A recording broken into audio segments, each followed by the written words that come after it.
Hi everyone and welcome to Unit Review. Today we're going to be looking at the Lokhust Destroyer and seeing how well this does in games. This is a unit that you've converted me to. I never used to play these before, but I absolutely love them now. So I'm interested to talk through this so we can share with everyone why we both now think these are so good. It's it's a unit that I've loved for a very long time. So I'm very much glad I've converted you to it. Oh, totally. Just because I think it's got such really good offensive capabilities. It really punches a hole right through basically absolutely any kind of unit that's out there. Yeah, it's got more firepower than people might think at first glance. So let's talk about combos. Yeah, definitely there's definitely a lot of synergies and you can set traps with this kind of as well in a way to kind of counter punch your opponent. But let's start with the metrics, which is a stat block. Definitely. So they're 30 points a model, which is really good. And you can take them really flexible as well. You can take them in squads of 1, 2, and 3. Yes. And then or 4s to 6s. 4s to 6s, which is quite an odd one, where it's like 1, 2, 3. All right, anything between 4 and 6, that's 180 points now. Yeah. It's a bit weird. It's a bit of a jump. But yeah, it is. Yeah. So it's 1 to 3 at 30 points each, or 4 to 6, whatever you take is 180. It is a bit odd, but it's one of the few units where you can buy them individually, at least up to a certain point. In terms of the main stat block, we've got movement of 8 inches, is pretty decent. Yep. They're T6, which is always nice. Really tough. In 10th edition, makes off most things, wound them on 5s or 6s. They've got a 3-up save, no invuln, but they do have a 3-up save. They've got 3 wounds each, so they're not the easiest things to kill. No. Leadership 7, and they have an OC of 2, which is quite nice as well. For not being a battle line unit, it's really nice. It is.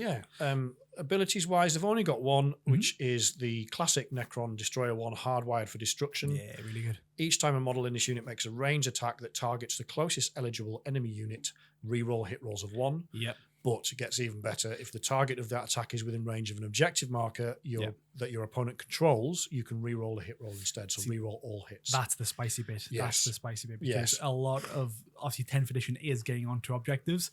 And that's where the kind of trap that you said before comes into play. You want to basically get them in a position where you want to keep them safe until the enemy unit is on an objective. And then you pounce and just delete them. Then you absolutely are. Absolutely are. What about the weapon profile? Weapon profile is really good. So it's the Gauss cannon, and like all Gauss weapons, it's got lethal hits. So 6s do what? 6 auto wound. Yes, which beautiful. Is beautiful. That's fantastic.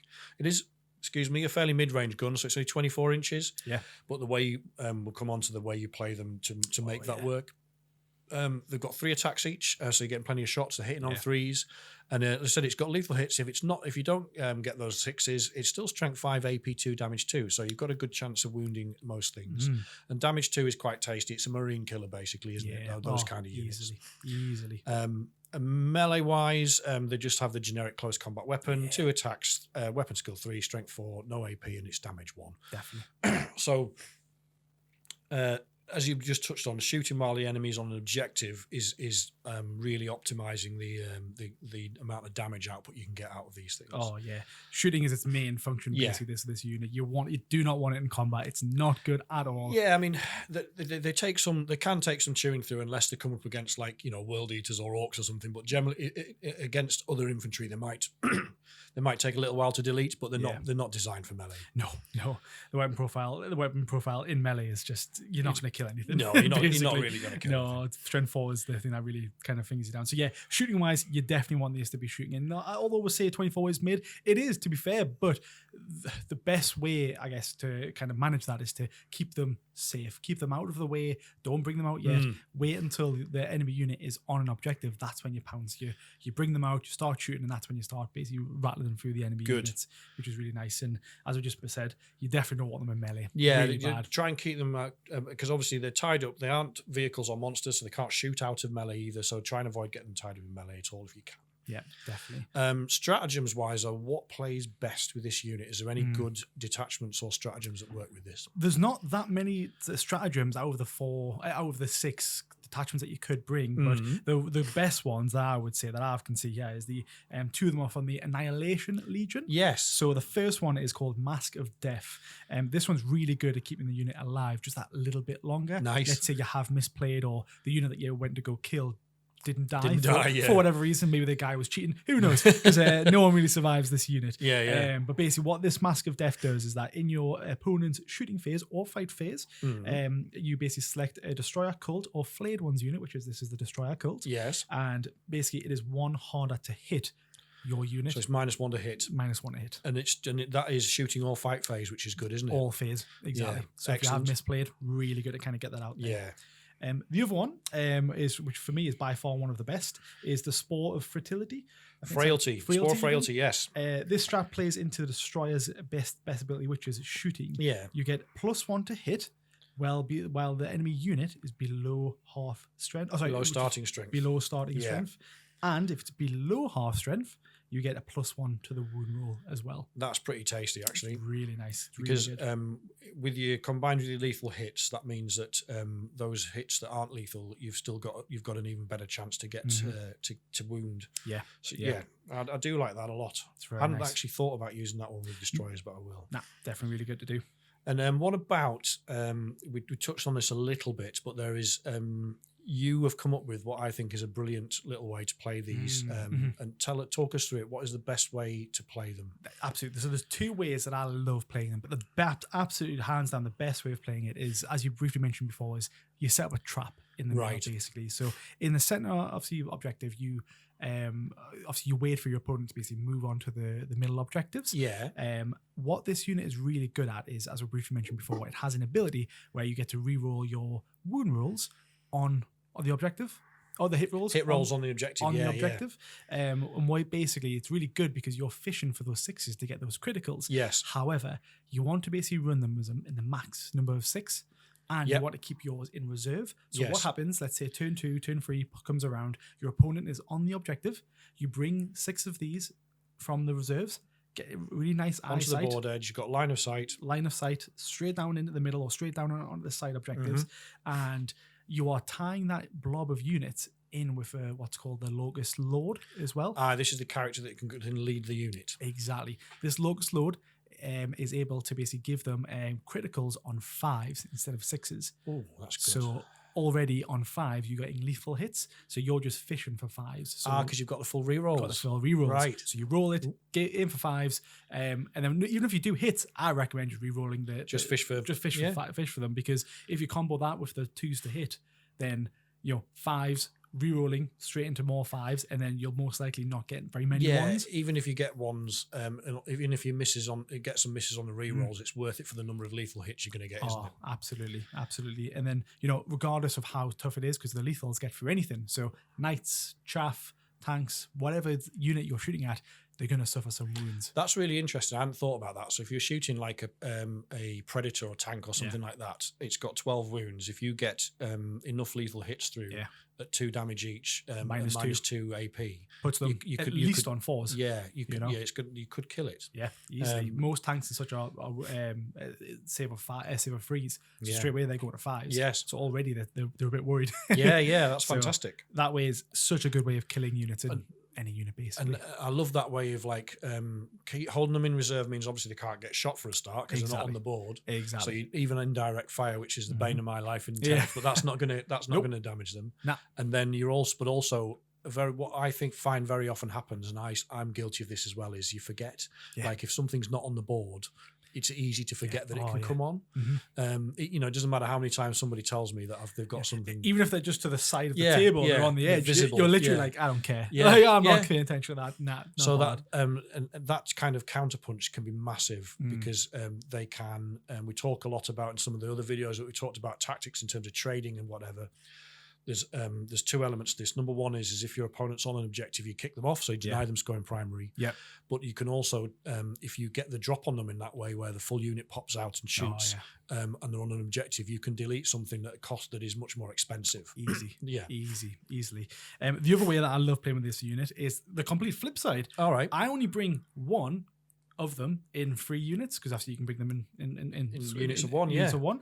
So I bring 3 of them separately. They're only 30 points a pop, so that's 90 points max. But those 90 points can get you a decent chunk of points, for secondaries. All right. Engage on all fronts straight away, 5 points, easy peasy. Behind enemy lines, straight away. Very nice and easy. Yeah. Deploy teleport homers. Yep. Again, turn 3 onwards. If you're getting those ones, you can easily just squeeze on the board edge. Nice. Being single units, you can squeeze them on pretty much anywhere. People can zone as much as they can, but for a 1 unit guy, it's really hard to do. Yeah, it's very hard to screen out something with on a base of that size, just one model. It's virtually impossible. Exactly. Alongside that, investigate signals. Again, move them into the 4. Genius, yes. Kill cores. So already that's 20 points. That they could score with 90 points of models. 20 victory points for 90 points is a good exchange. Exactly. And then to combo that even more with you can go with the Cryptek, not the Cryptek one, the Hypercrypt Legion. Yes. That one allows you to remove them from play. So let's say you bring them in, you've got investigate signals in all 4 corners, right? End of your turn, right? I'm going to pull these off. And the next turn you might get engaged on all fronts, right? Well, I'm going to put them similar locations, but then you keep bringing them back out to then adjust to what you need to play, because again you might get behind enemy lines. It's like right, well now I'm going to pull them off and bring them in their end. Very good. So just kind of mixing them up, and I guess always keeping them safe by removing that's them. the thing is if you can score 5 victory points for 90 points, that's still quite a good exchange. But if you can then take them off the table and score 5 points with them the next turn, or 10 points if you got behind enemy lines and deploy teleport home in the same turn, for example, that's 10 points. Easy. So that can change a game, because it's very few points to score you those secondaries, and allows you more points to do other things on the table, doesn't it? Exactly. So that's the 2 best ways I'd say you'd play that unit. I really like that. That's they're very different ways actually, and but it gives you a lot of options. There's quite a lot of versatility in this unit, isn't there? Certainly is. And the flip side of that is if you're playing against them, how do you deal with them? So yeah, look, these units are tough. They're 6, got 3 wounds, toughness 6. Most weapons are only going to be hitting on like 4s. So 3 wounds, you're not going to be getting through a lot of them, depending on what angle you're at. Yeah. And again, since they're going to be, as I mentioned before, typically in reserves, you're not going to be able to get a shot off on them. Yes. However, the main thing that these guys, the main thing that they suck at is just melee. We mentioned it before. This unit can basically, any unit out there can tie this unit up, because no matter what unit gets involved in close combat, this unit will not be able to tear. It hasn't got the melee killing power to get itself out of melee. So if you tie up 6 plus a lord, only the lord could really do a little bit of damage to you. With the lord's blade is what it's called, I think. Yes, that's right. Yeah, he's got a bit of melee punch, but the destroyers themselves don't, and even him by himself isn't going to clear a unit unless it's like a unit of 5 chaff or something. Exactly. So look, either basically use deep strike to get in the face, basically just deep strike. Basically just get deep strike, or any units that can kind of teleport around the board. You want to get in the position to kill them down. I mean, Dark Lancers, they're really good at damage wise. Yes, they could outshoot them and outperform them. Once they're out in the open, you can deal with them. But I do like if you've got other priority targets for your shooting. Realistically, things like a dart lance or a las cannon or whatever, you want to be putting that into a tank or a monster, don't you? Exactly. You don't want to have to waste it if you like clearing some destroyers. I think one of the things that occurred to me was perhaps some of those lighter bike style units, like mounted units, like bikes, jet bikes, those kind of things, or Necron tomb blades, because they've got the movement to get within charge range and then charge them and tie them up. Yeah, and it's like it'd be like a toddler slapping contest. They'd just both be stuck there hitting each other and doing very little damge, really. But these units are like glass cannons. They're designed to basically get out there and shoot you. But if you tie them up, you're going to fare off so much better than that. Yes, because at the very least, your opponent is going to be forced to fall back and lose a turn of shooting because they can't fall back and shoot. Exactly right. Yeah, it's a very good point. Yeah. The other way is really just kind of hiding from them. I know that sounds a bit silly, but basically staying off objectives and just hiding from them is a really good shout. And that's only because turn 3 comes around. Well, if you're still off the objective or in a very awkward spot on the objective and they can't see you, then they're coming in and they've wasted 3 turns in reserves and they've came in their 3rd turn and there's nothing to shoot. So there's only really 2 turns worth of usability of these ones. Yes. So, and that'll really frustrate a Necron player. That's like a squad is like 300 plus. Yeah, points. It's a decent chunk. It's like a 1/6 of your army, isn't it? Yeah, if you bring 2 of them, which I always do. That's a third of your army then, isn't it? 1/3 of your army is wasted. That means that you can capitalize on getting onto the other objectives, or going towards the middle objective where you're a bit more safe with the surroundings and such. So basically playing safe, or I guess tying them in combat is the 2 giveaways. The other thing I thought about was plans with, I don't know if I'm trying to be too devious here, but plans within plans. So is almost to try and like as we talked about using them to entice your opponent out, but I would like to try and use a chaff unit to entice the destroyers out. So if I move up a small, inexpensive unit, let's say it's 5 Cabalite Warriors costing me 50 points, basically 55 points, put them on the objective. You have to deal with them, so that you bring the destroyers in. The destroyers kill 50 points, so what? But if I've got another unit that's nearby, like say 2 Talos or something, that is within threat range of those, then that's a good trade for me. Oh yeah, easily. You've killed 55 points, and I can kill or degrade 300 points. That's a good trade. Easily done. So there's if it's harder. It's very easy to say it like that, but it's actually harder to do during a battle because you've got to be thinking ahead, and you've also got your opponent. You've almost got to try and you're relying on your opponent to make that mistake, I guess. 100%. But if they do, then try and have something there that you can capitalize on it for. Definitely. So they counterpunch you, and then you counterpunch them. Definitely, yeah. That's 3 good ways of defeating them, basically. Yeah, I like that. I think, as I said, I think they're a fantastic unit. I really wasn't sure about them, but the points wise, in the big blobs, their damage output when they're led by a Lokhust Lord is great. Crazy good. The only challenge you're going to get is actually buying a Lokhust Lord, because you ordered some conversion kits. Oh yeah, I bought them when they went there for pre-sale or whatever like that. Pre-order. I'm still waiting for them. It's been like 2 months already. And how long did they say it could take? 365. So a full year. So just gotta wait. Yeah, I mean, I know that's not what we're here to talk about, but is there any other business on the planet where they would say to you, "We'll take your money now, but you have to wait a year before you get your product"? Come on.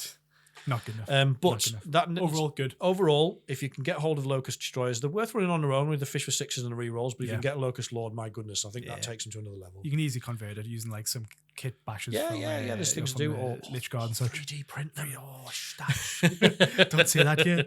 But yeah, thank you very much for that. I think if you're not using these, you should be. If you are using them and you're using them in a different way to what we just described, let us know. If you come across them and you found ways to deal with them, or you're struggling again, hit those comments in there, and we'll let's have a discussion about it.